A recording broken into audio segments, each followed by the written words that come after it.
किसी ने क्या खूब कहा है मित्रों कि परिंदों से ऊंची हमारी उड़ान होगी, परिंदों से भी ऊंची हमारी उड़ान होगी। एक बार नहीं कई बार होगी, एक बार नहीं कई बार होगी। चल रहा होगा जमाने में जब हारने का दौर, चल रहा होगा जमाने में जब हारने का दौर, देखना देखना जीत हमारी उसी दौरान होगी। तो प्यारे दोस्तों, यूं ही लगे रहो, यूं ही मेहनत करते रहो। आपका एक एक जो स्टेप है आपको आपकी मंजिल की ओर ले जा रहा है। तो मैं आपका दोस्त राजेश कल्याणा, आपका साथी, आपका शुभचिंतक लेके आया हूँ एक नया वीडियो जो बहुत ही महत्वपूर्ण है। कक्षा 9th 10th 11th और 12th के विद्यार्थी जो साइंस है, जिनके पास बायो है या नॉन मेडिकल है, तो उनके लिए बहुत ही प्यारा सा कॉन्सेप्ट लेके आया हूँ जिसको आप ध्यान से अच्छी तरह से देखें। तो ज़्यादा देर न करते हुए चलते हैं हम अपने न्यू पार्ट की ओर। तो हमारा पार्ट है 31, प्रभावी नाभिकीय आवेश, इफेक्टिव न्यूक्लियर चार्ज। प्यारे विद्यार्थियों, प्रभावी नाभिकीय आवेश जो है वो नाम से ही पता चल रहा है कि नाभिक के द्वारा परमाणु के अंदर इलेक्ट्रॉन पर लगने वाला आकर्षण बल, इसको हम क्या कहते हैं? प्रभावी नाभिकीय आवेश कहते हैं। तो इसको शॉर्ट फॉर्म में हम कहेंगे इसको ENC। तो देखिए, हम बात करते हैं, इससे पहले हम थोड़ी सी बात कर लेते हैं कि प्रभावी नाभिकीय आवेश क्या होता है। कि नाभिक में उपस्थित प्रोटॉनों के द्वारा, क्या नाभिक में उपस्थित प्रोटॉनों के द्वारा इलेक्ट्रॉनों को अपनी ओर खींचने, आकर्षित करने की जो कैपेसिटी है, जो पावर है, जो क्षमता है, उसको क्या बोलते हैं? ENC बोलते हैं, इलेक्ट्रॉन नेगेटिविटी चार्ज बोलते हैं। इलेक्ट्रॉन नेगेटिविटी चार्ज ENC बोलते हैं प्यारे विद्यार्थियों। तो देखिए, ENC के बारे में थोड़ी सी चर्चा और कर लेते हैं कि ENC किस टाइप से होता है। उससे हम दूसरी एक परिभाषा है जिसको बोलते हैं आवरण प्रभाव। आवरण प्रभाव क्या होता है? इसको बोलते हैं शील्डिंग इफेक्ट या स्क्रीनिंग इफेक्ट। तो शील्डिंग इफेक्ट या स्क्रीनिंग इफेक्ट भी क्या होता है कि किसी परमाणु के भीतर, किसी परमाणु के भीतर के कोशों में उपस्थित इलेक्ट्रॉन, संयोजी, ये संयोजी अलग है, संयोजी इलेक्ट्रॉनों और नाभिक के बीच एक पर्दे का कार्य करता है, एक प्रोटेक्शन कवच का कार्य करता है। तो उससे क्या होता है कि नाभिक का जो आकर्षण है, नाभिक के कक्षकों का इलेक्ट्रॉनों के कक्षकों के इलेक्ट्रॉनों पर जो आकर्षण है वो क्या हो जाता है? कम हो जाता है। इसी को क्या बोलते हैं बेटा?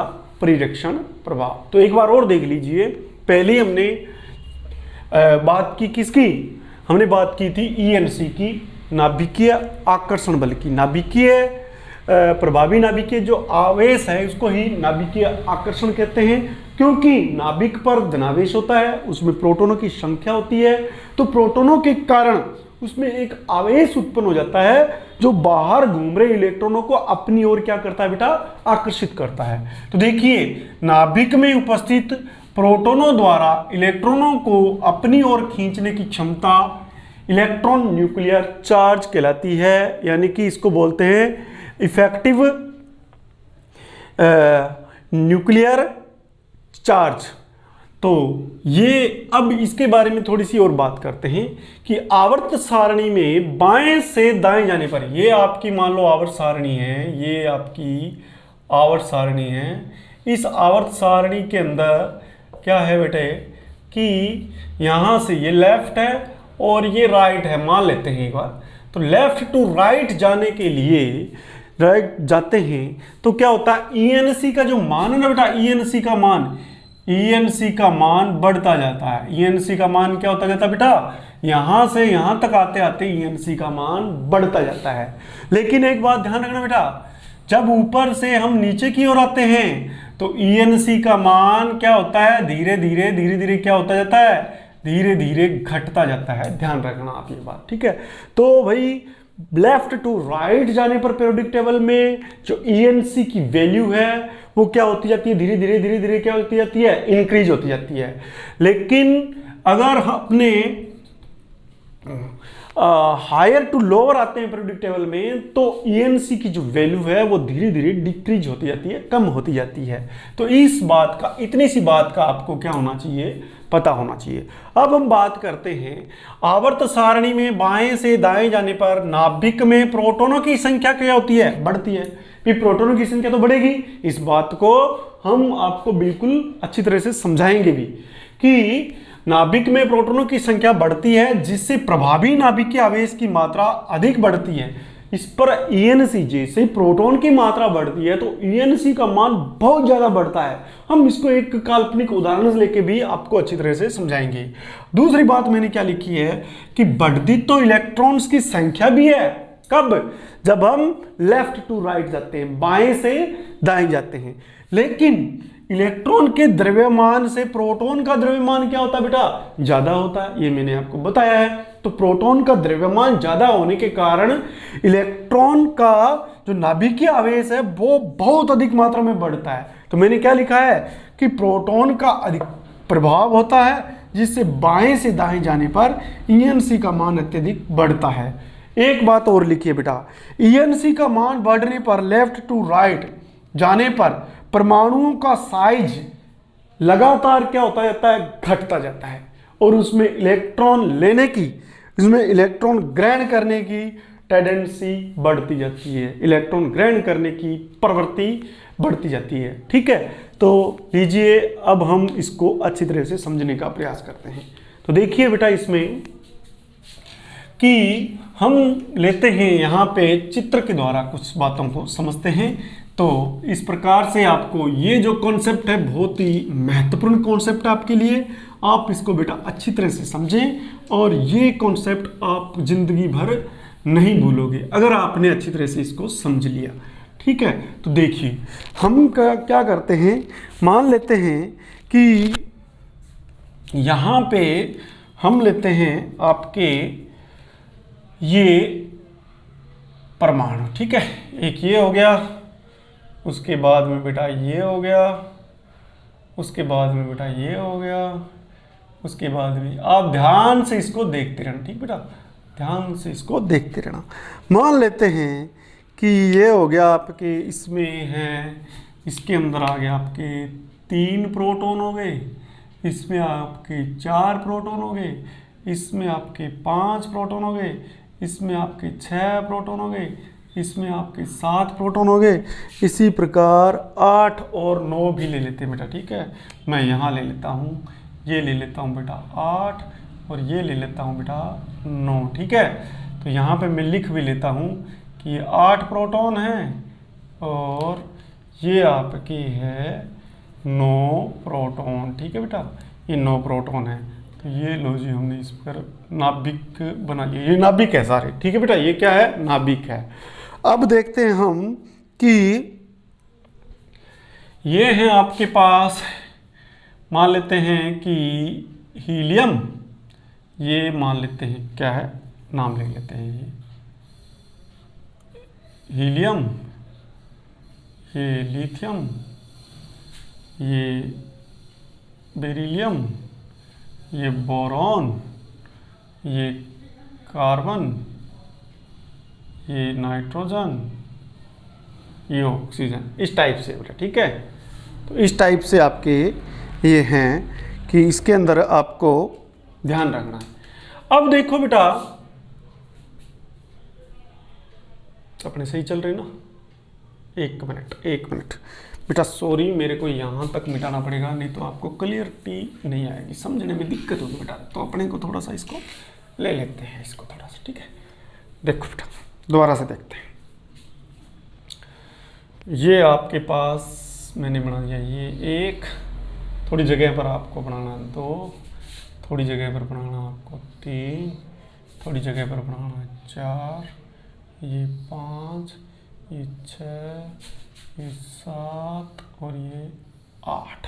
ठीक है, ये 8 ले लेते हैं हम यहाँ पे प्रोटॉन। ठीक है, और यहाँ पे मैं लिख देता हूँ, यहाँ पे है 3p, ये 3 प्रोटॉन है, ये 4 प्रोटॉन है, ये 5 प्रोटॉन है, ये 6 प्रोटॉन, ये 7 प्रोटॉन, ये 8 प्रोटॉन, ये 9 प्रोटॉन। ठीक है, 3 4 5 6 7 8 9 प्रोटॉन। ठीक है, अब देखिए बेटा, आप देखो कि इसमें प्रोटॉनों की संख्या बेटा बढ़ रही है ना, इनमें सब में प्रोटॉनों की संख्या क्या हो रही है बेटा, बढ़ रही है। ठीक है, और इसको चाहिए आप, इसको आप थोड़ा ले लो, चाहे 10 प्रोटॉन ले लो, 10 प्रोटॉन। ठीक है, 10 प्रोटॉन ले लो आप। अब ये हो जाएगा आपका लिथियम, थोड़ा नीचे लिखते हैं अपने, लिथियम। ये क्या हो जाएगा बेटा, बेरिलियम। ये क्या हो जाएगा, मान लो बोरॉन। ये कार्बन, ये नाइट्रोजन, ये ऑक्सीजन, और ये फ्लोरीन, और ये बेटा नियोन हो जाएगा। ठीक है, आपको ये गिनती थोड़ी बहुत आनी चाहिए। अब शुरू करते हैं हम कि इनमें इलेक्ट्रॉनों की संख्या क्या होगी बेटा। ठीक है, हम बाहरी कक्षा के इलेक्ट्रॉनों की बात करेंगे। ठीक है, किसकी बात करेंगे बेटा, बाहरी कक्ष के इलेक्ट्रॉनों की बात करेंगे। तो इसका जो बाहरी कक्ष है, मान लेते हैं कि इसका बाहरी कक्ष है आपके, ये इसका बाहरी कक्ष। ठीक है, ये इसका बाहरी कक्ष, ये इसका बाहरी कक्ष बेटा।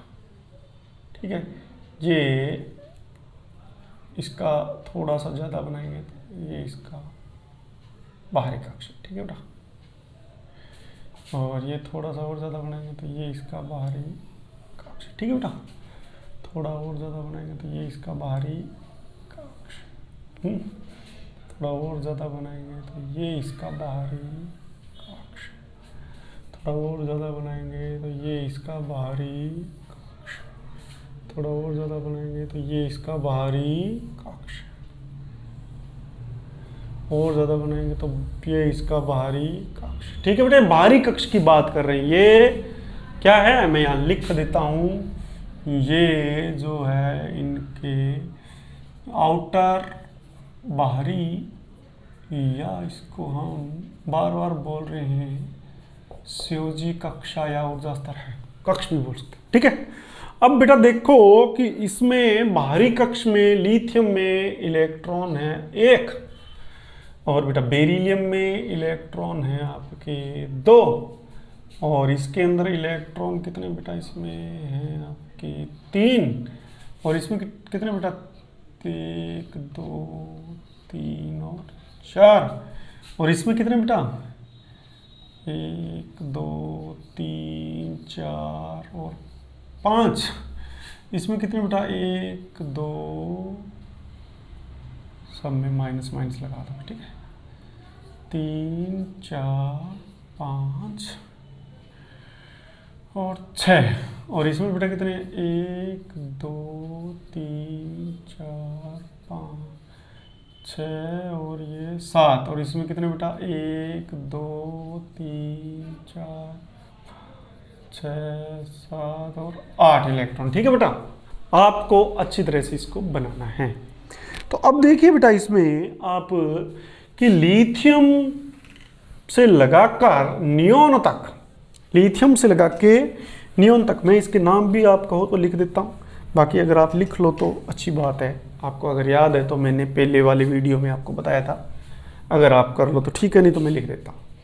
इसका नाम हो जाएगा आपके पास लिथियम, इसका नाम बेरिलियम, इसका बोरॉन, ये कार्बन, ये नाइट्रोजन, ये ऑक्सीजन, ये फ्लोरीन, ये नियोन। ठीक है, अब देखो इसमें लिथियम में प्रोटॉनों की संख्या कितनी है, 3, इसमें 4 है, बेरिलियम में, बोरॉन में 5 है, कार्बन में 6 है, नाइट्रोजन में 7 है, ऑक्सीजन में 8 है, फ्लोरीन में 9 है, और नियोन में 10 है। तो देखिए कि ये जो आपको मैंने बना के दिया ना, ये जो स्ट्रक्चर है, ये बेटा स्ट्रक्चर जो होगी इससे क्या होगी, थोड़ी सी बड़ी ही होगी, ये ध्यान रख लेना।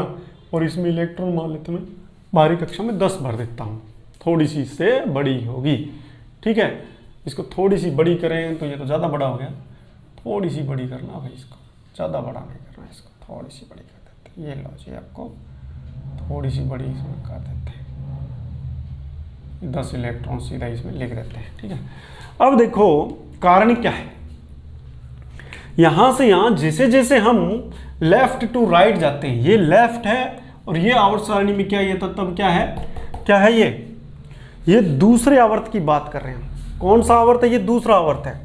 दूसरे आवर्त में हम धीरे धीरे जैसे जैसे जा रहे हैं, तो आपको मैं बता दूं कि यहां से यहां तक की जो रेडियस है, इसको परमाणुीय त्रिज्या कहते हैं। हमने पीछे वाले जो उसमें था उसके अंदर भी हम बात की थी कि परमाणुीय त्रिज्या का मान यहाँ पे 152 पिकोमीटर है, एटॉमिक रेडियस का मान यहाँ से, ये पिकोमीटर में भाई 152 पिकोमीटर है, और बेरिलियम का 111 पिकोमीटर है, और बोरोन का 88 पिकोमीटर है, कार्बन का 77 पिकोमीटर है, और नाइट्रोजन का 74 पिकोमीटर है, और ऑक्सीजन का 66 पिकोमीटर है, और इसका मान लो 64 पिकोमीटर है, और इसका इससे ज़्यादा ही है, 64 से ज़्यादा ही है, ठीक है।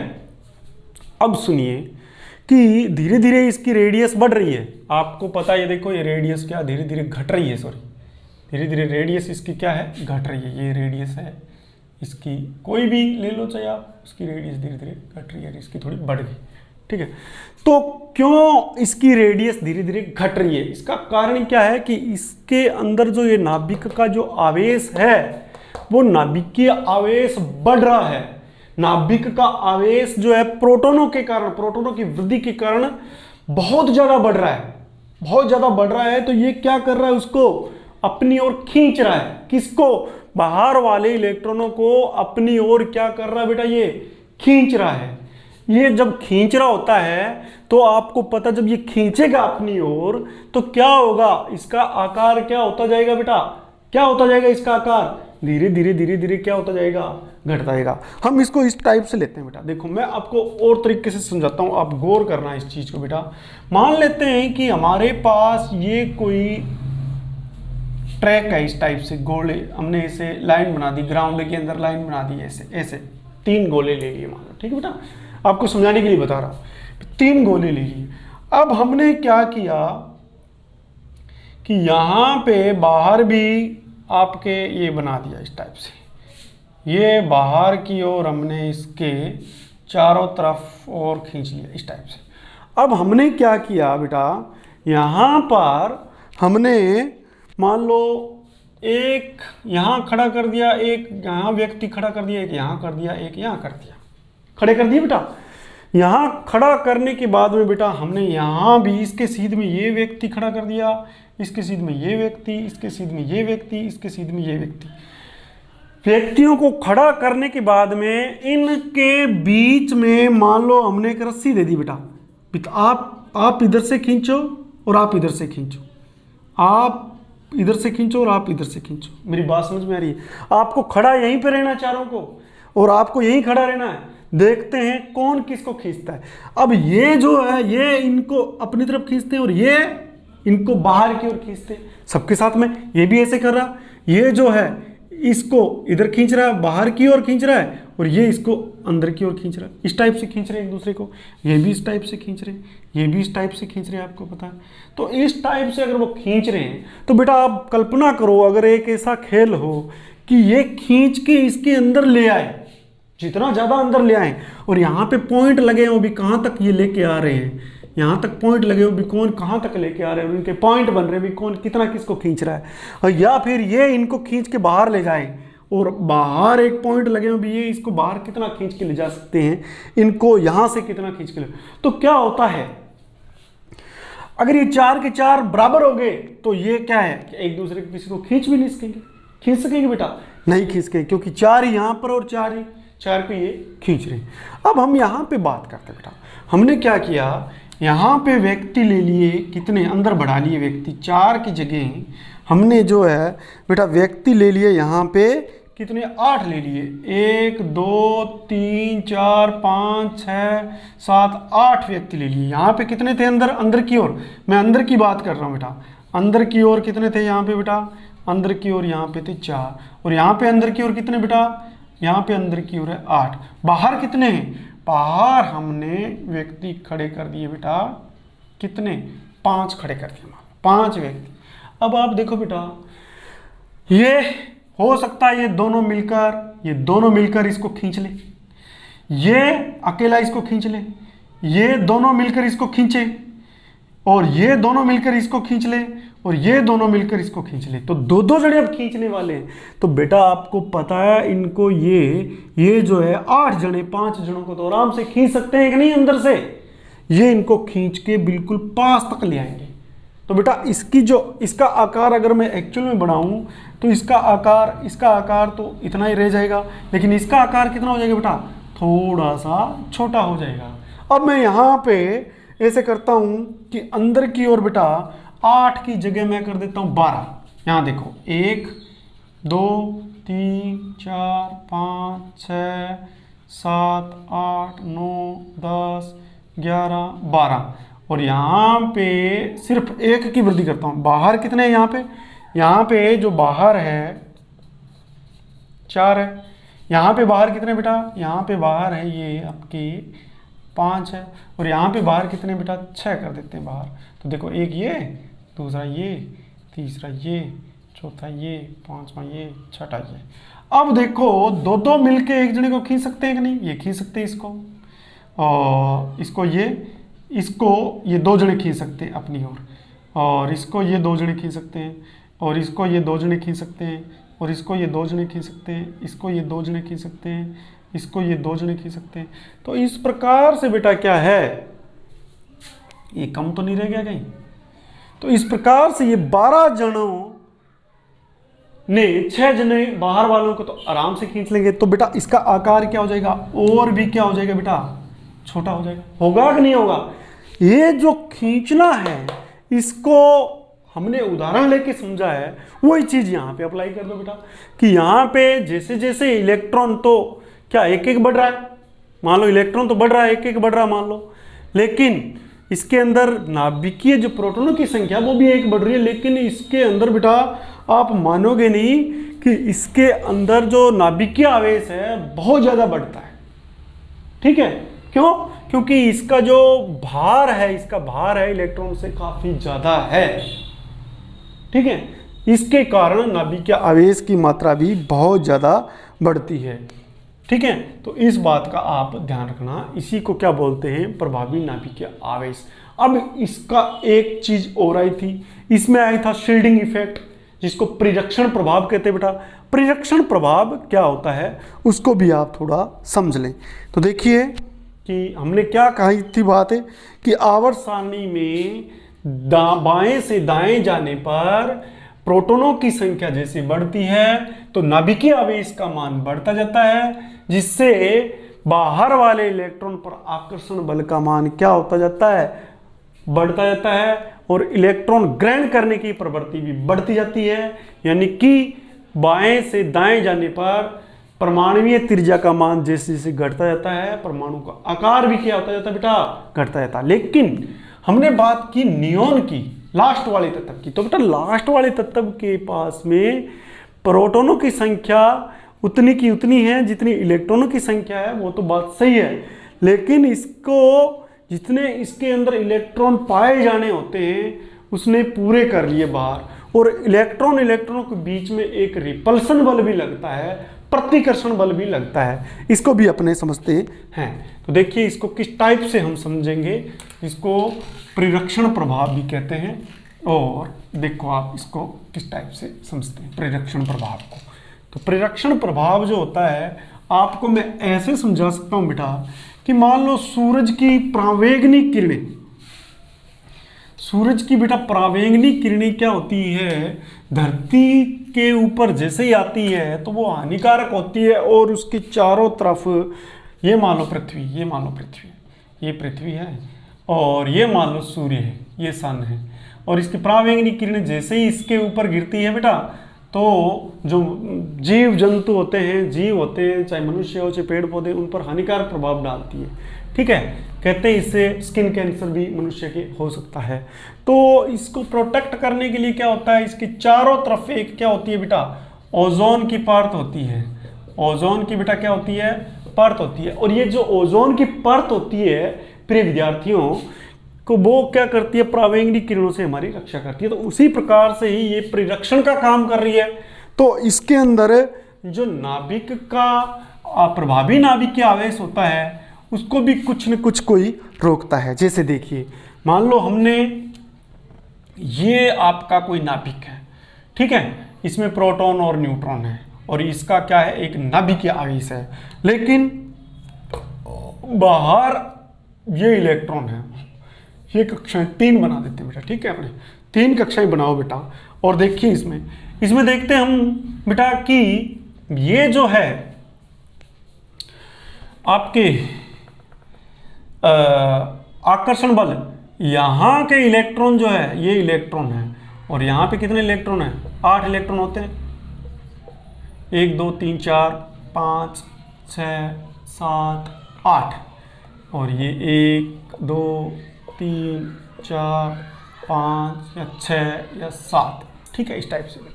तो ये आकर्षण बल जो होता है ना बेटा, इस पे ये इसके पर आकर्षण बल सबसे ज्यादा होता है कि नहीं?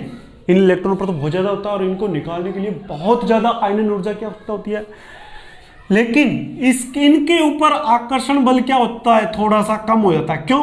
क्योंकि देखो ये इसको क्या कर रहा है, ये इसको प्रोटेक्ट कर रहा है। यहां से ये आकर्षण खुद ही ये कहता है कि ये नाभिक आकर्षण मेरे को मिल जाए, इसके पास तो बहुत थोड़ा आकर्षण जाए। अब ये इलेक्ट्रॉन जो दूसरी कक्षा के इलेक्ट्रॉन है, ये क्या करते हैं बेटा, ये अपना जो ये मान लो आकर्षण बल इस पर लग रहा है, तो ये यहां भी थोड़ा थोड़ा कम हो गया और ये इनको बाहर भी नहीं जाने देंगे। क्यों? क्योंकि ये एक घेरे का काम कर लिया, इसने परिरक्षण का काम कर लिया। समझ में आ रही बात बेटा? तो मैंने जो बात कही थी, आपको कहा था कि किसी परमाणु के भीतर के कक्षों में, किसी परमाणु के जो ये भीतर के कक्ष है, ये कक्ष भीतर के कक्षों में बाहरी कक्षा के इलेक्ट्रॉनों और नाभिक के बीच के अंदर जो आकर्षण होता है उसको क्या कर देता है बेटा, कम करने की कोशिश करता है, एक पर्दा बना देता है। तो इसी को क्या बोलते हैं बेटा, शील्डिंग इफेक्ट बोलते हैं। क्या बोलते हैं इसको बेटा, शील्डिंग इफेक्ट बोलते हैं, स्क्रीनिंग इफेक्ट भी इसको बोलते हैं, या इसको हिंदी में बोलते हैं परिरक्षण प्रभाव कहते हैं बेटा। तो परिरक्षण प्रभाव भी समझ में आ गया। अब प्रभावी नाभिकीय आवेश क्या होता है बेटा, प्रभावी नाभिकीय आवेश क्या होता है, प्रभावी नाभिकीय आवेश क्या होता है बेटा? देखो, प्रभावी नाभिकीय ये आवेश ये होता है भी, मान लो आकर्षण बल नाभिक का इस इलेक्ट्रॉन पर, अंदर वाले इलेक्ट्रॉन को मान लो इसको दे दिया, कितना था आकर्षण बल इसके पास, कितना, मान लो कि 20 इलेक्ट्रॉन वोल्ट का आकर्षण बल था, मान लेते हैं। अब इस इलेक्ट्रॉन ने बेटा इससे 12 इलेक्ट्रॉन वोल्ट आकर्षण बल इसने ले लिया, तो बचा कितना बेटा बाहर, 8 बच गया इसका, इस नाभिक का 8 बच गया। तो ये 8 किसको देगा, ये अंदर वाले जो बाहर वाले इलेक्ट्रॉन है या इसके अंदर है, मान लो ये टोटल मान लो 20 मान लो, और ये यहां तक मान लो कितना बताया मैंने 12 इलेक्ट्रॉन, तो बच कितना गया 20 में से बेटा 8 इलेक्ट्रॉन। ये 8 इलेक्ट्रॉन क्या हो गया, ENC हो गया, ठीक है। और जो 12 इलेक्ट्रॉन है वो शील्डिंग इफेक्ट हो गया। तो प्रभावी नाभिकीय आवेश उसी को कहते हैं जब प्रोटेक्शन के बाद में आकर्षण बल, जो टोटल आकर्षण बल होता है, वो अंदर वाले इलेक्ट्रॉन ग्रहण करने के बाद में जो बचता है आकर्षण बल, किसका आकर्षण बल, नाभिक का, किसके प्रति, बाहर वाले इलेक्ट्रॉन के प्रति। तभी तो बेटा इसको जोड़ के रखता है, तभी तो ये परमाणुओं को जोड़ के रखता है। यही जो बात सौर मॉडल में भी ऐसे ही है, सूरज का आकर्षण बल ये धरती को जोड़ के रखता है, ये इसकी चारों तरफ जो आपके ग्रह चक्र लगाते हैं उनको अपनी तरफ खींच के रखता है, तभी तो ये टूटते नहीं है, तभी तो ये परमाणु का भी यही संरचना है। तो इस प्रकार से ये है। अब हम बात करेंगे बेटा कि ऊपर से नीचे जाने पर क्या होता है। ऊपर से नीचे जाने पर बेटा आप देखो कि ऊपर से जैसे ही नीचे जाते हैं तो नाभिकीय जो प्रभावी नाभिकीय आवेश होता है बेटा, उसका मान धीरे धीरे धीरे धीरे धीरे धीरे कम होता जाता है, कम होता जाता है। तो आकार भी उसका क्या है बेटा, बढ़ता जाता है। तो मैं लिखूंगा यहाँ पे, पहले मैं समझा देता हूँ, मान लो बेटा ये है आपके ये है बेटा, मान लो ये है, ठीक है। अब जैसे ही हम देखते हैं तो इसका विन्यास देखो 1s2 और 3s1, ठीक है। इसका 3s1 हो जाएगा, बाहरी विन्यास देखता है बेटा, ठीक है। 1s2 2s1, सॉरी बेटा 2s1, और इसका 3s1, इसका 4s1, इसका 5s1, इसका 6s1, इसका 7s1। बाहरी इलेक्ट्रॉन की बात करें बेटा तो ये s ब्लॉक के तत्व है, तो बाहरी संयोजी कॉक्स में इनके एक एक इलेक्ट्रॉन है। लेकिन बेटा इसमें देखो क्या बढ़ क्या रहा है, इसमें ऊर्जा स्तर बढ़ रही है। देखो ऊर्जा स्तर 3, ऊर्जा स्तर 4, ऊर्जा स्तर 5, ऊर्जा स्तर 6, 7, ये ऐसे हो गए। मान लो ये नाभिक है तो इसके बाहर 2, ये नाभिक है तो इसके बाहर कितने हो गए बेटा 3, ये नाभिक है। तो इस प्रकार से बेटा ये क्या है, बढ़ते जाते हैं, बढ़ते जाते हैं, इस टाइप से बढ़ते जाते हैं, ठीक है बेटा। तो बढ़ते जाते हैं तो नाभिक से तो दूरी बढ़ रही है कि नहीं बेटा इनकी, इसकी ये है, इसकी क्या ये है, इसकी मान लो ये दूरी है, इसकी मान लो ये दूरी है। तो नाभिक से दूरी क्या हो रही है बेटा, बढ़ रही है। इलेक्ट्रॉन तो सिर्फ क्या है, बढ़ नहीं रहा, लेकिन ऊर्जा स्तरों की मान क्या है, ऊर्जा स्तरों के मान क्या बढ़ रहे हैं धीरे धीरे। तो नाभिकीय आवेश जो होता है बेटा ऊपर से नीचे जाने पर क्या होता है, क्या होता है बेटा, नाभिकीय आवेश कम होता जाता है। तो अपने लिख लेते हैं, हम यहाँ पे लिख सकते हैं कि समूह में ऊपर से नीचे जाने पर इलेक्ट्रॉनों की संख्या में तो वृद्धि होती नहीं, परंतु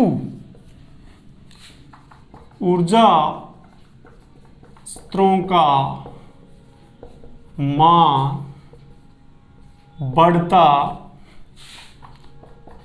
जाता है, जिससे ENC या मैं लिखूं नाभिक का बाहरी इलेक्ट्रॉन पर आकर्षण क्या होता जाता है बेटा,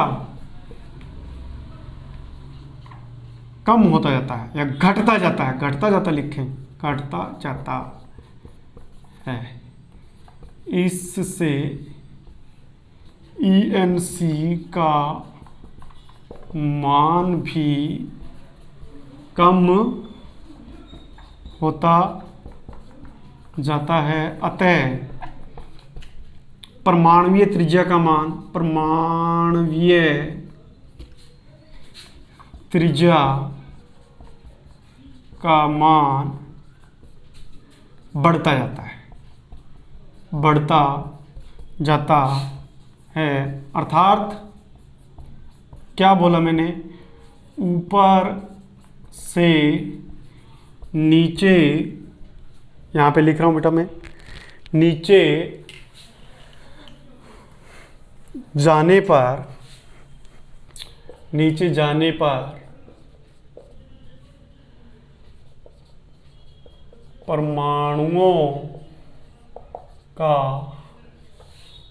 आकार क्या होता जाता है बेटा, बढ़ता जाता है। इस टाइप से ये इतने आकार का, ये थोड़ा बड़ा, ये थोड़ा उससे बड़ा, ये थोड़ा उससे बड़ा, ये थोड़ा उससे बड़ा, ये थोड़ा उससे बड़ा होता जाएगा, ठीक है बेटा। ये परमाणु का आकार इस प्रकार से बढ़ता जाएगा।